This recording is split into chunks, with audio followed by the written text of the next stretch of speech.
Bismillahirrahmanirrahim. Uhaikum tahiyatul islamiyah, tahiyatul mubarakah, tahiyatul ahlil jinan, wa tahiyatum bihas salam. Assalamualaikum warahmatullahi wabarakatuh.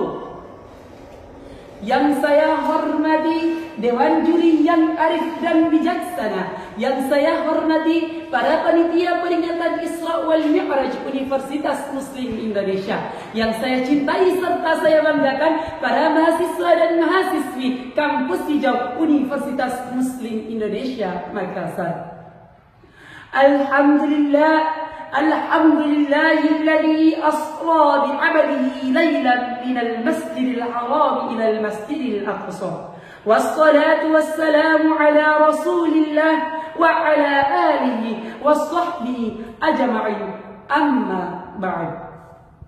Yang pertama-tama dan yang paling saya utamakan, saya mengajak hadirin semua untuk senantiasa memanjatkan puji syukur kehadirat Allah Subhanahu wa Ta'ala, Zat yang telah menciptakan dualisme kehidupan yang tidak akan bertahan satu kecuali dua, sehingga terciptalah langit dan bumi, lautan dan daratan, si ganteng dan seluruh rupa, sehingga sempurnalah kehidupan di alam semesta ini. Yang kedua, salawat teriring salam semoga senantiasa mengalir deras kepada Rasul pemimpin umat yang menyirna kriminal dan maksiat, yang mengorbit cahaya selamat, yang mampu memberi syafaat kepada umat besok di hari kiamat. Beliau ialah sang pemimpin revolusi bumi, sang pemuda padang pasir. Kalau bukan dia, intannya Mekah, darah dagingnya Abdullah, yakni yang berpangkat Rasulullah, yang bertitel Habibullah, yakni wa habibina wa syafi'ina wa maulana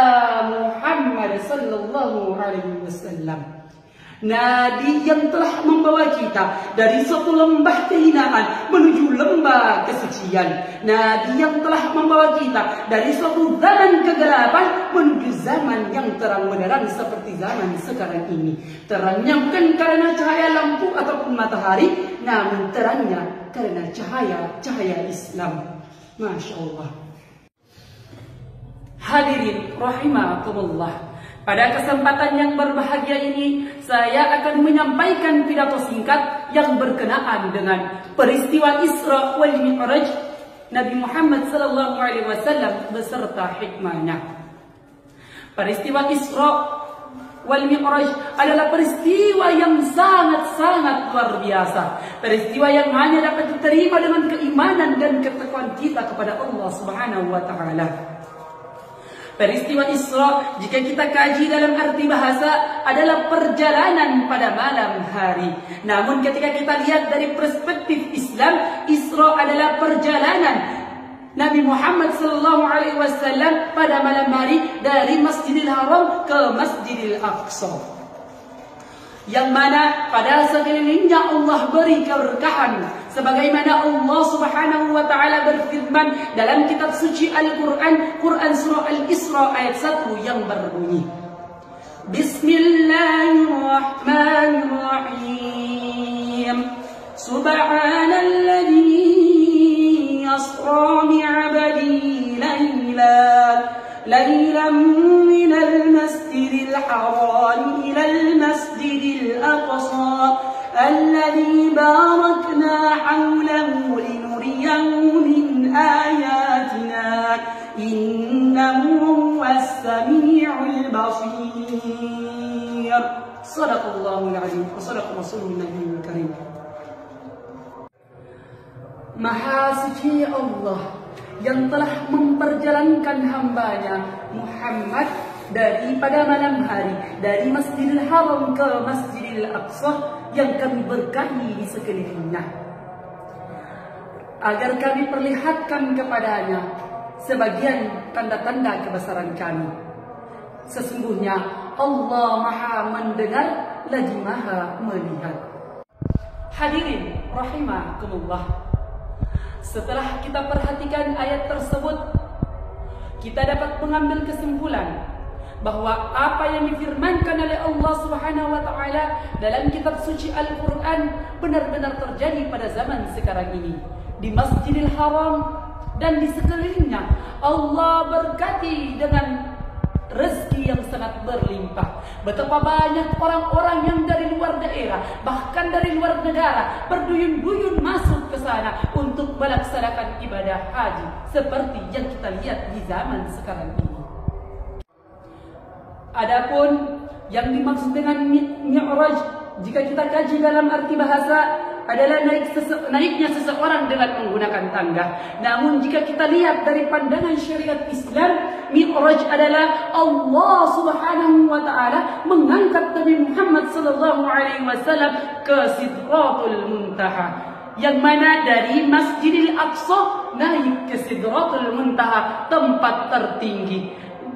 Walaupun ada alat yang canggih, tidak ada pun satu orang selain Nabi Muhammad yang dapat menembus sampai ke sana. Setelah Rasulullah SAW melaksanakan salat sebagai imam, diangkatlah Rasulullah SAW beserta malaikat Jibril dengan menggunakan kendaraan yang bernama Buraq menghadap Allah Subhanahu wa taala di Sidratul Muntaha. Perjalanan beliau dengan malaikat Jibril melewati 7 langit. Pada langit pertama, Rasulullah SAW bertemu dengan Nabi Adam alaihissalam. Pada langit kedua, Nabi Muhammad SAW bertemu dengan Nabi Yahya alaihissalam dan Nabi Ishaq alaihissalam. Pada langit yang ketiga, Nabi Muhammad SAW bertemu dengan Nabi yang tampan rupawan, kalau bukan dia, Nabi Yusuf alaihissalam. Pada langit keempat, Nabi Muhammad SAW bertemu dengan Nabi Idris alaihissalam. Pada langit kelima, Nabi Muhammad SAW bertemu dengan Nabi Harun alaihissalam. Dan pada langit ke-6 bertemu dengan Nabi Musa alaihissalam. Dan langit yang ke-7, Nabi Muhammad bertemu dengan Nabi Ibrahim alaihissalam. Setelah dari langit ke-7, Rasulullah SAW bersama malaikat Jibril langsung diberangkatkan menuju ke Sidratul Muntaha, tempat di mana Allah Subhanahu wa taala langsung memberikan risalah kepada Nabi Muhammad SAW. Apa itu? Risalah melaksanakan salat, yang mana Allah Subhanahu wa taala memberikan salat ibadah sebanyak 50 kali dalam sehari. Ketika itu Rasulullah SAW bersama malaikat Jibril kembali untuk ke langit ke-7 dan seterusnya. Namun pada perjalanan pulang, Rasulullah SAW bertemu dengan Nabi Ibrahim alaihissalam. Dan Nabi Ibrahim alaihissalam mengatakan kepada Nabi Muhammad SAW, umatmu tak akan sanggup melaksanakan ibadah sebanyak itu.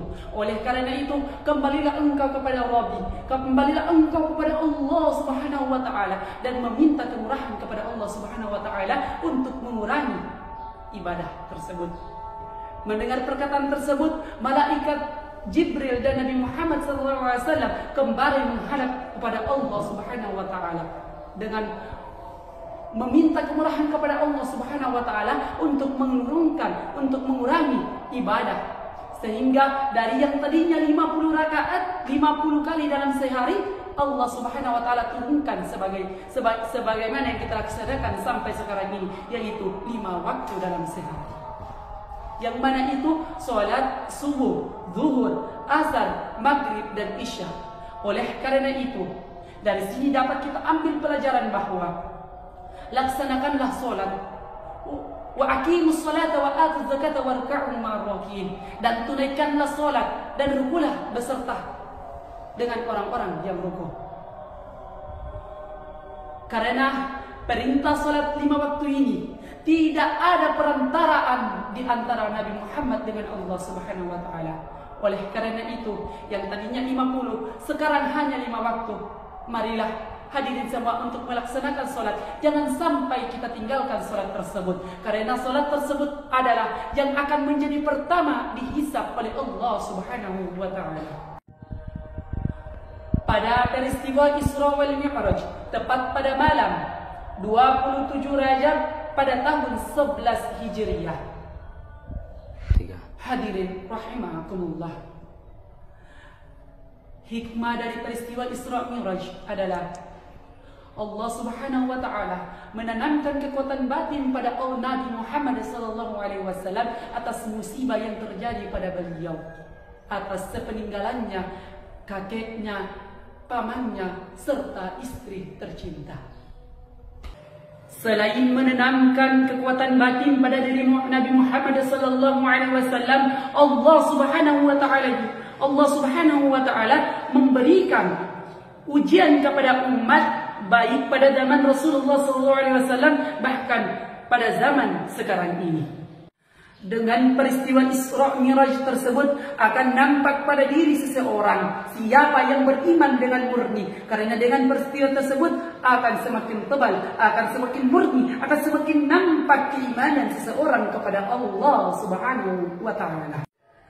Dan bagi orang yang imannya tipis, maka akan murtad, keluar dari agama Islam. Karena apa? Karena tidak percaya dengan peristiwa Isra wal Mi'raj tersebut. Karena apa? Sesuai dengan yang saya katakan pada awal-awal tadi, peristiwa ini adalah peristiwa yang sangat-sangat luar biasa, yang hanya dapat diterima dengan keimanan dan ketakwaan kita kepada Allah Subhanahu wa taala. Semoga dengan peristiwa Isra wal Mi'raj ini kita tingkatkan keimanan kita, ketakwaan kita, kesolehan kita, ibadah kita kepada Allah Subhanahu wa taala, terutama salat 5 waktu, karena tidak ada perantara di antara Nabi Muhammad SAW dengan Allah Subhanahu wa taala. Amin amin ya rabbal alamin. Mungkin demikian, wallahu a'lam. Ihdinas siratal mustaqim. Wa akhiran unzur man qala wa la tanzur man qala. Lihatlah apa yang disampaikan, namun jangan lihat siapa yang menyampaikan. Burung irian, burung cendrawasih. Cukup sekian, terima kasih. Wassalamualaikum warahmatullahi wabarakatuh.